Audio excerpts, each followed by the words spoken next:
सुधीर और मुकेश नाम के दो किसान थे। दोनों पड़ोसी थे। सुधीर बहुत ही कठोर स्वभाव का था। उसको अपना नुकसान जरा सा भी बर्दाश्त नहीं था। जरा सा नुकसान होने पर वह जानवरों को बुरी तरह से मारता था। उसके विपरीत मुकेश बहुत दयालु था। चाहे उसका नुकसान हो जाए, लेकिन वो किसी भी जानवर को मारता नहीं था, बल्कि उन पर दया दिखाता था। उनको खिलाता पिलाता भी था। ऐसे ही एक बार सुधीर ने अपने खेतों में घुसकर फसल खाती हुई गाय को बहुत मारा था, जिससे वह अधमरी हो गई थी। तो मुकेश उसे ले गया था और उसने सेवा की थी और वह ठीक होकर चली गई थी। कुछ दिनों से मुकेश के खेतों की फसल को कोई चढ़ जाता था। वह घर आकर अपनी पत्नी से बोला, अरे सुनो, कल मैं खेतों पर रखवाली करता रह गया, लेकिन फसल को कोई खा गया। पता नहीं कौन सा जानवर आता है और फसल को खा जाता है। उसकी पत्नी रानी बोली, तुम सो जाते होगे, तभी नहीं देख पाते। आज तुम ध्यान से रखवाली करना कि कौन सा जानवर है जो आकर इतनी सारी फसल को खा लेता है। हाँ, तुम ठीक कहती हो। आज मैं सावधान होकर रखवाली करूंगा। दूसरे दिन फिर से वह फसल की रखवाली करने गया। रात गहरी होती जा रही थी। मुकेश को नींद आ रही थी, लेकिन फिर भी वह बैठा हुआ था। वह अपने आप से बोला,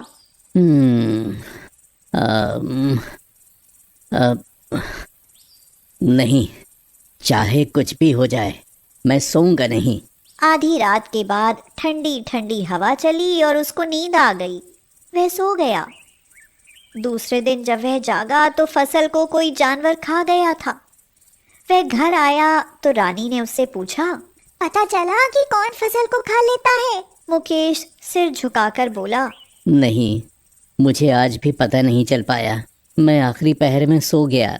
रानी नाराज हो गई और वह बोली, फसल बोने में और तैयार करने में कितना समय और पैसा खर्च होता है, लेकिन तुम हो कि उसकी रखवाली भी नहीं कर सकते। हाँ, तुम सावधानी से क्यों नहीं जागे थे? आज पूरी रात जागते रहना, एक मिनट को भी मत सोना। हाँ, मुकेश ने कहा। ठीक है, मैं ऐसा ही करूंगा। वह भी मन ही मन में पछता रहा था कि थोड़ी सी लापरवाही में वह सो गया और उसका इतना बड़ा नुकसान हो गया। दूसरे दिन फिर से वह फसल की रखवाली करने गया। मुकेश ने मन ही मन में कहा, आज कुछ भी हो जाए, लेकिन मैं सोऊंगा नहीं। धीरे धीरे रात बढ़ती जा रही थी। आधी रात के बाद मुकेश की आंखें बंद होने लगी। उसने अपने साथ लाए हुए पानी से मुंह धोया और फिर से मुस्तैद होकर बैठ गया। तभी अचानक उसने देखा कि एक गाय उसके खेत में आई। वह गाय चांदनी रात में चमक रही थी। मुकेश आश्चर्य के मारे दंग रह गया। वह बोला, हाँ, बाप रे बाप, सोने की गाय। हाँ, ऐसी गाय तो मैंने आज तक नहीं देखी। हाँ। मुकेश की फसल को जी भर कर खाने के बाद वह गाय उसके खेत से निकलकर जंगल की ओर चल दी। मुकेश भी उसके पीछे चल दिया। खूब घने जंगल में पहुंचकर गाय पीछे की ओर मुड़ी और मुकेश से बोली, आओ, तुमने मेरी बहुत सेवा की है, आज तुम्हें इसका फल मिलेगा। मुकेश ने देखा कि गाय एक गुफा के अंदर चली गई। वहां चारों तरफ सोने, चांदी और हीरे जवाहरात के भरे हुए बर्तन रखे हुए थे। वह गाय मनुष्य की भाषा में बोली, इनमें से तुम जितने भी चाहो सोने से भरे बर्तन उठाकर ले जा सकते हो। ये तो जादुई गाय है। शायद ये मेरा भाग्य बदलने के लिए ही आई है।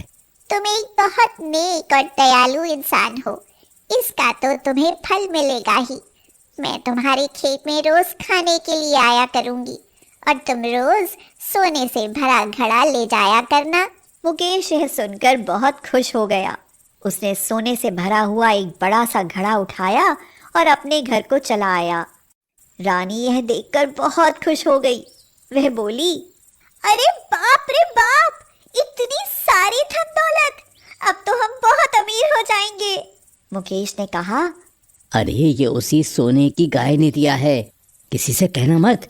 अब वो गाय रोज हमारे यहाँ खेत में फसल को खाने के लिए आया करेगी और रोज मुझे सोने से भरा घड़ा दिया करेगी। थोड़े ही दिनों में अब मुकेश और उसकी पत्नी बहुत अमीर हो गए। उनका खूब बड़ा सा सुंदर मकान बन गया। उन्होंने ढेर सारी खेती खरीद ली। उसको देखकर उनका पड़ोसी सुधीर आया और बोला, अरे भाई, क्या तुम्हारी लॉटरी निकल आई है जिससे तुम इतने अमीर हो गए?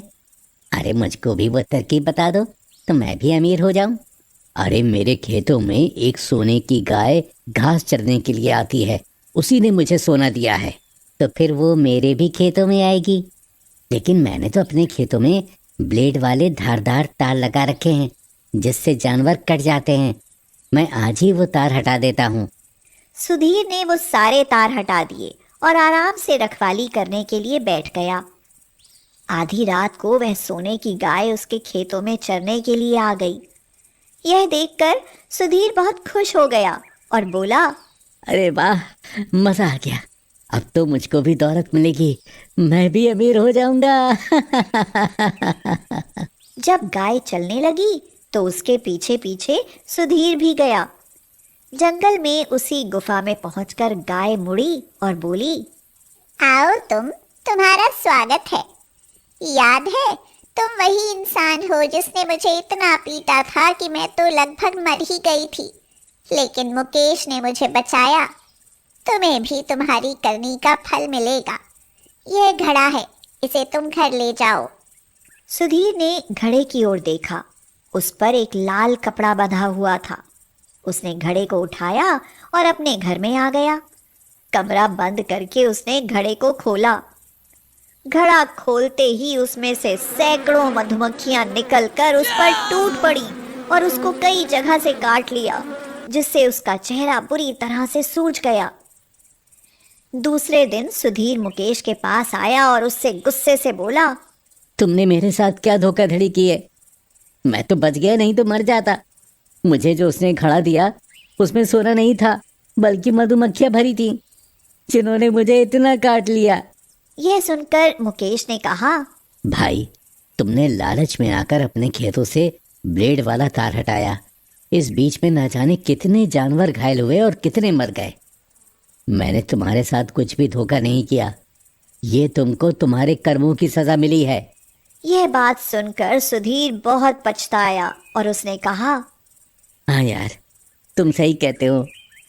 ये मुझको मेरे कर्मों की सजा मिली है। मुझे लालच नहीं करना चाहिए और जीवों पर दया करनी चाहिए। उस दिन के बाद से सुधीर सुधर गया